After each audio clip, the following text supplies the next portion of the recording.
Hello प्यारे बच्चों, आज की इस वीडियो में हम जानेंगे कि प्राकृतिक संख्या क्या होती है, जिसे आप प्राकृतिक संख्या या फिर प्राकृत संख्या भी बोलते हैं। इंग्लिश में बोलते हैं नेचुरल नंबर। फिर हम जानेंगे पूर्ण संख्या क्या होती है, जिसको इंग्लिश में बोलते हैं होल नंबर। फिर तीसरा हम जानेंगे पूर्णांक क्या होता है, जिसको आप इंग्लिश में इंटीजर बोलते हो।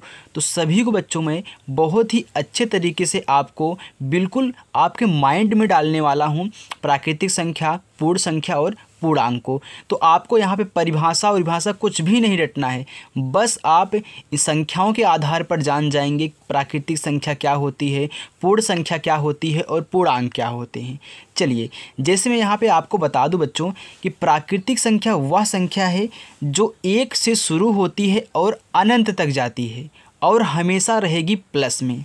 देखिए, जैसे 1, 2, 3, 4, 5, 6 डॉट डॉट प्लस इन्फिनिटी। इसका मतलब होता है बच्चों अनंत तक। कितना? अनंत तक।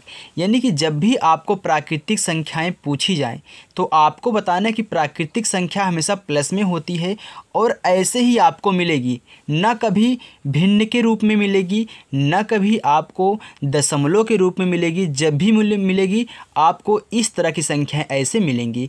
यानी कि जैसे मैं आपसे पूछ लूँ, इसमें जीरो नहीं आपको दिख रहा है ना, अगर मैं पूछूं कि जीरो क्या है तो जीरो क्या प्राकृतिक संख्या है? नहीं बच्चों, जीरो प्राकृतिक संख्या नहीं है, क्योंकि प्राकृतिक संख्या जो होती है 1 से शुरू होगी और अनंत तक जाएगी, हमेशा प्लस में रहेगी। अगर मैं आपसे पूछूं कि -2 क्या है, क्या ये प्राकृतिक संख्या है? तो आप बोलोगे नहीं है। मैं पूछूंगा क्यों नहीं है, आप बोलोगे क्योंकि माइनस में है।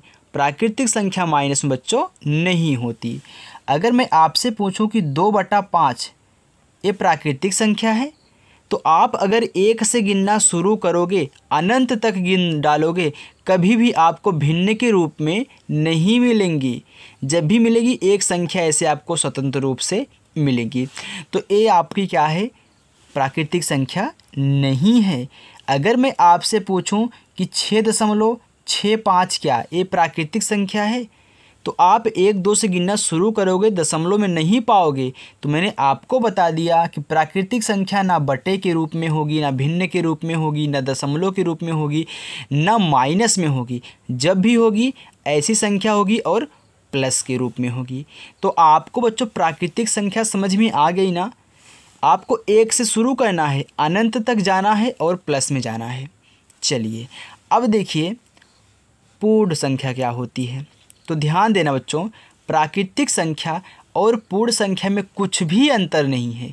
बस जो ये 1 से शुरू होता है ना, ये 0 और 1 से शुरू होके चलता है। ऐसे 0, 1, 2, 3, 4, 5, 6, 7 डॉट डॉट प्लस इन्फिनिटी, यानी कि अनंत तक। तो ध्यान देना बच्चों, अगर मैं प्राकृतिक संख्या में 0 को लगा दूं आगे, तो वह क्या हो जाती है? एक पूर्ण संख्या बन जाती है। अब अगर मैं पूछूं कि 0 क्या पूर्ण संख्या है, आप बोलोगे हाँ 0 पूर्ण संख्या है। मैं पूछूंगा क्यों? क्योंकि आप बताओगे कि पूर्ण संख्या हमेशा 0 से शुरू होती है और प्लस अनंत तक जाती है। यहाँ भी आपको बच्चों अगर पूर्ण संख्या पता करना है तो कभी भी पूर्ण संख्या आपको ऋणात्मक नहीं मिलेगी, ना आपको भिन्न के रूप में मिलेगी, ना आपको दशमलव के रूप में मिलेगी। एक पूर्ण संख्याएं आपकी नहीं होंगी। अगर मैं एग्जाम्पल के तौर पर आपको लूं कि 0.5 एक क्या पूर्ण संख्या है, तो अगर आप यहाँ से गिनना शुरू करोगे दशमलव में नहीं पाओगे, ये आपकी पूर्ण संख्या नहीं है। मैंने यहाँ पे बता दिया। अगर मैं कहूँ कि 3/5 आपकी क्या है? पूर्ण संख्या है। आप बोलोगे नहीं, पूर्ण संख्या भिन्न के रूप में नहीं होती। अगर मैं आपसे पूछूं कि -6 क्या ये पूर्ण संख्या है, आप बोलोगे नहीं, पूर्ण संख्या माइनस में नहीं होती। तो इसको नोट करना, इसके लिए भी काम करेगा और इसके लिए भी काम करेगा। अंतर क्या है प्राकृतिक संख्या और पूर्ण संख्या बच्चों? प्राकृतिक संख्या 1 से शुरू होती है और पूर्ण संख्या 0 लगा के शुरू होती है। दोनों समझ में आ गया। चलिए हम आगे चलते हैं आपको लेकर के पूर्णांक की तरफ। पूर्णांक को इंग्लिश में बोलते हैं बच्चों इंटीजर। अब ध्यान देना, पूर्णांक जो होता है वह धनात्मक भी होगा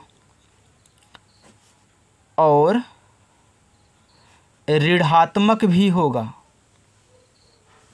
यानी कि धनात्मक भी होंगे पूर्णांक, ऋणात्मक भी होंगे। तो ध्यान देना 0, 1, 2, 3, 4, 5 ऐसे ऐसे ए प्लस अनंत तक जाएगा इधर, और इधर माइनस का 1, माइनस का 2, माइनस का 3, माइनस का 4 और डॉट डॉट डॉट ऐसे माइनस अनंत तक इधर भी जाएगा। यानी कि जब भी आपको पूर्णांक मिलेंगे, एक ऐसे गिनतियाँ मिलेंगी, वो धनात्मक ऋणात्मक हो सकती हैं, लेकिन ध्यान देना बच्चों, कभी भी आपका जो पूर्णांक होगा ना दशमलव के रूप में होगा, ना आपका भिन्न के रूप में होगा, ना आपका नहीं, यहाँ पर ऋणात्मक तो होंगे, लेकिन ये दोनों कंडीशन आपको सेम टू सेम इसमें भी फॉलो होगा। ओके बच्चों, तो जब भी आपको पूर्णांक मिलेंगे धनात्मक ऋणात्मक दोनों मिलेंगे और इस तरीके की संख्याएं मिलेंगी, जैसे अभी हमने आपको प्राकृतिक संख्या और पूर्ण संख्या में डिस्कस किया है। यहाँ 0 भी आपकी क्या है, एक पूर्णांक है, -1 भी पूर्णांक है, +1 भी पूर्णांक है।